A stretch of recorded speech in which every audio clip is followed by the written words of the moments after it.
What if I told you you were born absolutely perfect? Take that in for a moment. The way you were born, your gender, the year, the time, the body you chose to come into, with the struggles you have, it actually is all perfect. And I thought of even naming this channel and my podcast Born Perfect instead of Soul to Soul, because in such a time where people are changing their gender or even educating kids to do that or trying to not have a gender, we're forgetting the natural ways of nature and that we really are born perfect. Let's start with a beautiful oak tree, for example. Would you ever go take all this work to take a magnificent oak tree and try to genetically modify it to become a pine tree or a redwood, to make it something else? The redwood tree is beautiful. The oak tree is beautiful. Men are beautiful. Women are beautiful. And what I want to share from a trauma perspective, after working with so many trans and all kinds of people, what each one has told me is their sex change did not heal what they wanted. The way they wanted to feel did not happen by injecting themselves with many hormones and changing their genitalia to become a man or a woman. And something that just I use for common sense, I've had PTSD and I've had 2 babies. The amount of hormones that raged through my system through pregnancy and postpartum with unresolved trauma or pain amplifies any darkness or any discomfort we're going through. And I personally went through that, and that's what postpartum depression is. It's not just because you have a baby, it's because whatever you haven't dealt with is going to be amplified by the hormones, the lack of sleep. So my common sense thought is, if people are changing their sex and injecting themselves with hormones to become a different person, to feel better, how is that going to help? I'd love to hear if anybody knows of anyone that it has, and if it transforms their life and they are a better person and they feel better, that's wonderful. I just haven't heard it, and I work with a lot of people getting them off of unhealthy medications like antidepressants and chronic pain, painkillers. That's been my career, and the beauty of the divine and going within and finding that relationship. Our bodies are natural chemistry making machines where we make the chemicals we need.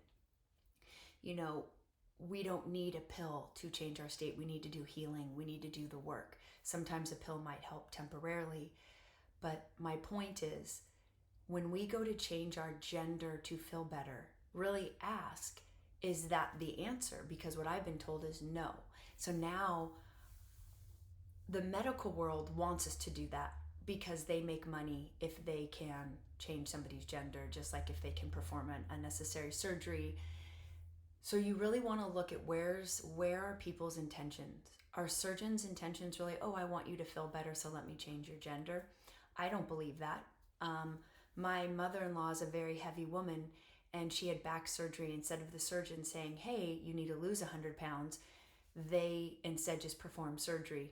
Maybe it was even 2, just because that's where they make more money. And what I want to educate in this video is, don't rely on the medical world to save you or heal you. That's only if there's a medical emergency. First, use all your other resources to know that you can heal yourself. And there's so much out there these days. And I always put links in my description if you want more, and you can always ask questions. So back to the trans community, you are born perfect. And you may not feel that way, but that's not because you need a different gender. It's because there's something in you that is feeling lack or not whole.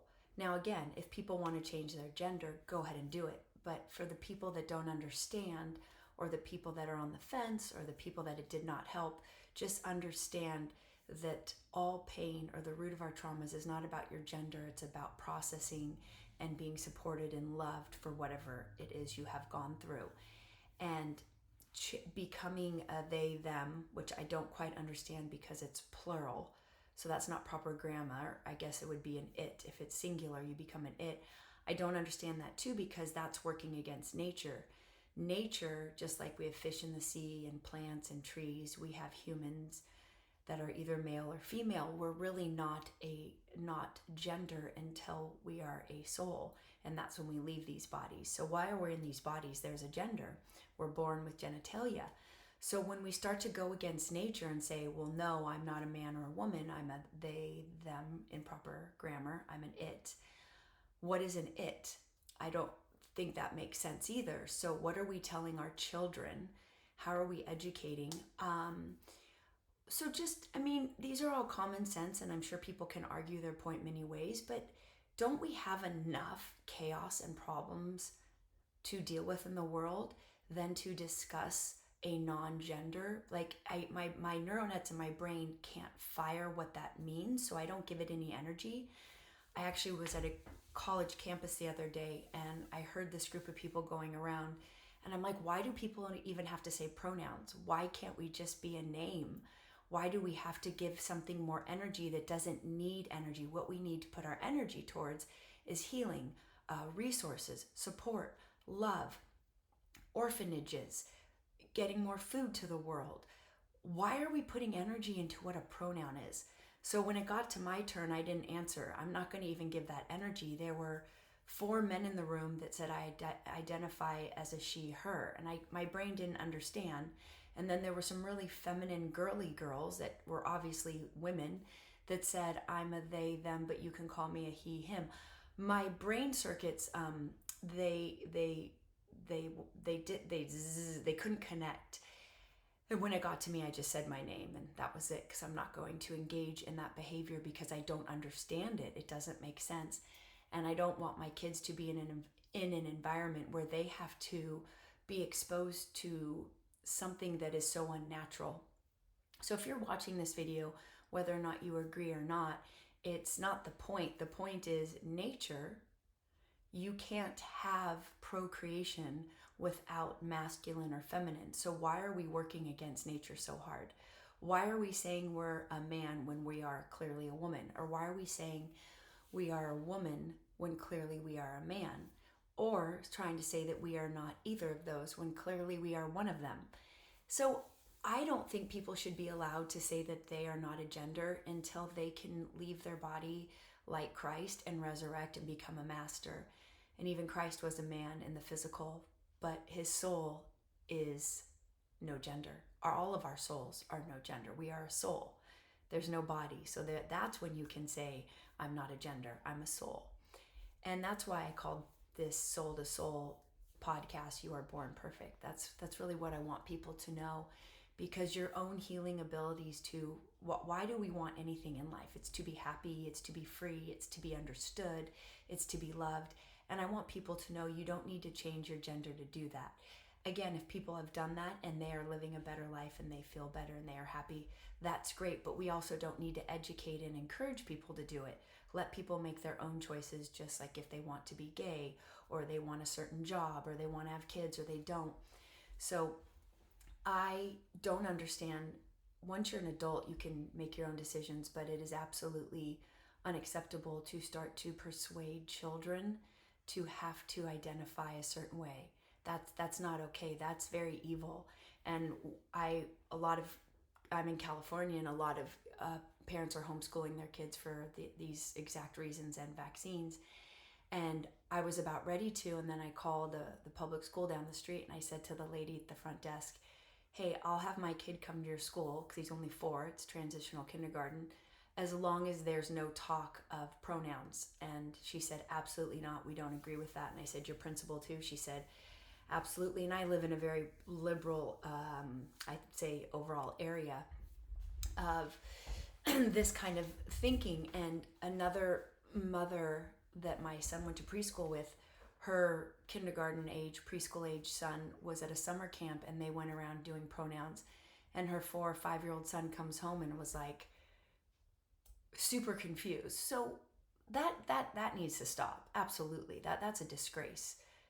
Children are children. Let them play, let them live. To me, that's just evil, and it's trying to encourage people to change their gender so our medical system can make money, just like they want to make money off unnecessary vaccines, because every time there's a vaccine, the doctors, the big pharma make money. So let's just wake each other up. Kids don't need to know about any of this. They need to know that they have a mother and father that loves them, that they have friends they can play with, and that they can learn to read and write. That's it.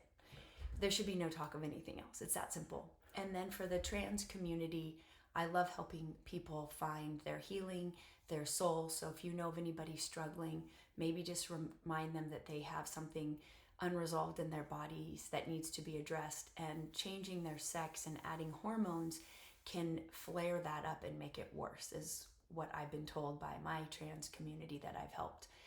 And honor how you were born. And I want to share a simple little story. When I was a little girl, I barely remember it. I think I was probably about 4 or 5, and my brother's a couple years older than me. And my great grandmother, evil Grandma Eva, who immigrated from Russia, was babysitting us. And when my parents came home, my brother and I were a hot mess, very upset. And my mom said, "Why?" And my brother said, "Because Grandma Eva told us we were born wrong, that Karlee should have had blonde hair and blue eyes." And my brother, who's blonde hair with blue eyes, she told him that he should have been born with brown hair and brown eyes. So that's what we're telling children. You're born wrong. That's what we're telling people. You're born wrong, but you're not. An oak tree's not born wrong. It's an oak tree. If you're a man, you're a man. If you're a woman, you're a woman. And we love you however you are born and whatever you need to express. And if you want to be gay, you can be gay. If you want to be more feminine or more masculine, you can, because I'm very masculine, but I'm a female, and I was raised with men. I feel a lot of masculinity in me, and we need balance with both. And I hope that helps for today, from my work as a trauma practitioner and all the people I've worked with, that there are other tools out there for you to heal before you go inject yourself and go through surgeries that may be very unnecessary, or that you want to reverse, because I know a lot of people then have to reverse them.